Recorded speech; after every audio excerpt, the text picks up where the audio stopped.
My name is Lydia. I'm an expert and dealer in authentic ancient Greek, Roman, Biblical, Byzantine coins and artifacts. I run a website called trustedcoins.com, where at the time of the making of this film I have over 6,700 authentic ancient coins and artifacts available for sale. Every item I sell comes complete with a beautiful certificate of authenticity, and of course a lifetime guarantee of authenticity, which includes my signature. All around the world, I'm known as an expert that has identified over 28,000 authentic ancient coins and artifacts. Every coin that I sell comes in a professional numismatic flip. The numismatic flip allows you to look at the front of the coin and the back of the coin without taking out the protective covering. And the description field has a miniaturized description of what is given in the certificate and a unique number that matches the certificate. So you could take this coin separately in this protective flip and show it to your friends, do what you will with it, and still have the documentation in a safe place.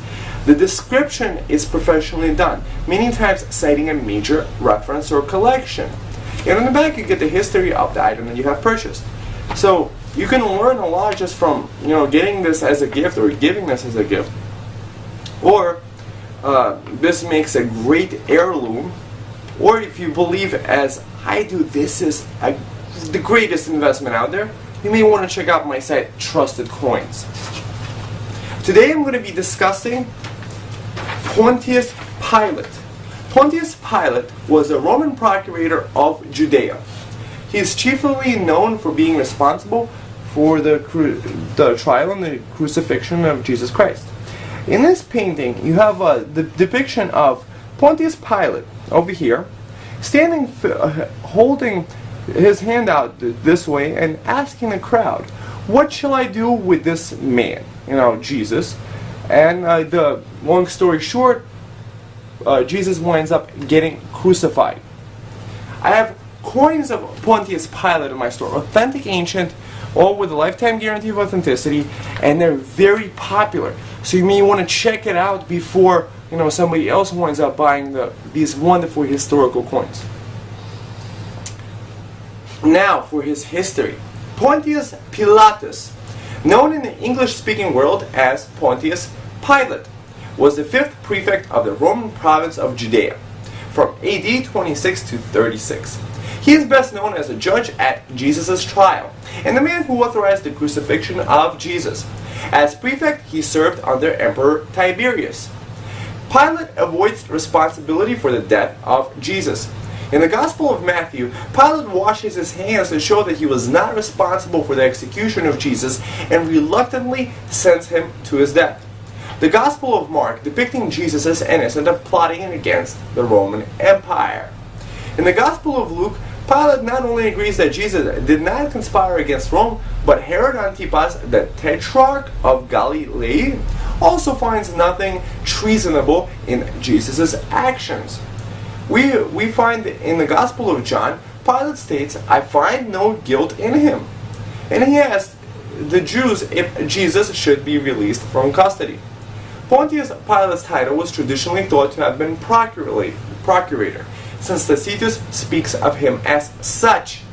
The procurators and prefects' primary functions were military, but as representatives of the empire, they were responsible for the collection of imperial taxes, and also had limited judicial functions. Pilate could command legionary forces, but only small ones, and so in military situations he would have to yield to a superior, the legate of Syria, who would descend into Palestine with his legions as necessary. As governor of Judea, Pilate would have small auxiliary forces of locally recruited soldiers stationed regularly at Caesarea and Jerusalem. The total number of soldiers at his disposal numbered in a range of 3,000.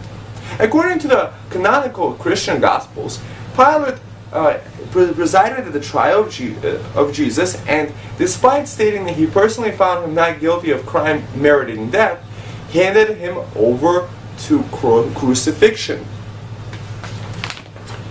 Jesus was brought to Pilate by the Sanhedrin, who had arrested Jesus and questioned him themselves. They accused him of sedition against Rome by opposing the payment of taxes to Caesar and calling himself a king. Fomenting tax resistance was a capital offense. Pilate was responsible for imperial tax collections in Judea. Jesus had not asked the tax collector Levi at work in the tax booth in Capernaum to quit his post.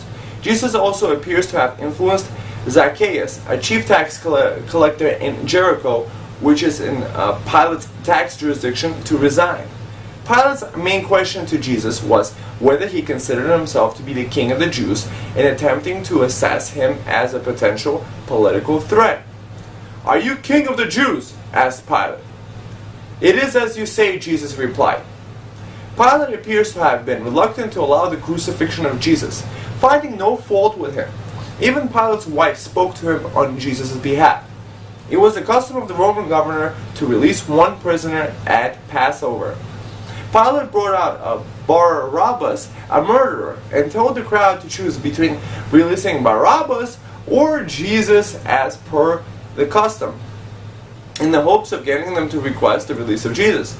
However, the crowd demanded the release of Barabbas and said, "Jesus, crucify him!" Pilate responds, "Why? What evil has he done?" The crowd continued shouting, "Crucify him!" Gospel of John gives more detail about the dialogue taking place between Jesus and Pilate. Jesus seems to confirm the fact of his kingship, although immediately explaining that his kingdom was not of this world. Of the far greater importance for the followers of Christ is his own definition of the goal of his ministry on earth at the time. Jesus thus describes his mission: "I came into the world to bear witness to the truth, and all who are on the side of truth listen to my voice." To which Pilate famously replied, "What is truth?" In all gospel accounts, Pilate is reluctant to condemn Jesus, but is eventually forced to give in when the crowd becomes unruly, and he was reminded that Jesus' claim to be king is a challenge to Roman rule, and that the Roman deification of Caesar. Pilate's term as prefect of Judea ended after an incident recounted by Josephus. A large group of Samaritans had persuaded by an unnamed man to go to Mount Gerizim in order to see sacred artifacts allegedly buried by Moses. But at a village named Tirathana, before the crowd would ascend the mountain, Pilate sent in a detachment of cavalry and heavy armed infantry who, in an encounter with the first comers in the village, slew some in a pitched battle and put the others to flight. Many prisoners were taken, of whom Pilate put to death the principal leaders, those who were most influential. The Samaritans then complained to Vitellius, Roman governor of Syria, who sent Pilate to Rome to explain his actions regarding this incident to Tiberius. However, by the time Pilate got to Rome, Tiberius had died. Pilate fell under the misfortunes in the reign of Caligula, 37 to 41 AD, was exiled to Gaul and eventually committed suicide there in Vienna. His body was thrown into the Tiber, but the waters were so disturbed by evil spirits that the body was taken to Vienna and sunk in the Rhone. A monument at Vienna called Pilate's Tomb is still to be seen. As the waters of the Rhone likewise rejected Pilate's corpse, it was again removed and sunk in the lake at La Hussein. In some Eastern Orthodox traditions, Pilate committed suicide out of remorse for having sentenced Jesus to death. So visit my site, trustedcoins.com, for authentic coins of Pontius, Pilate, and other historical figures. Thank you.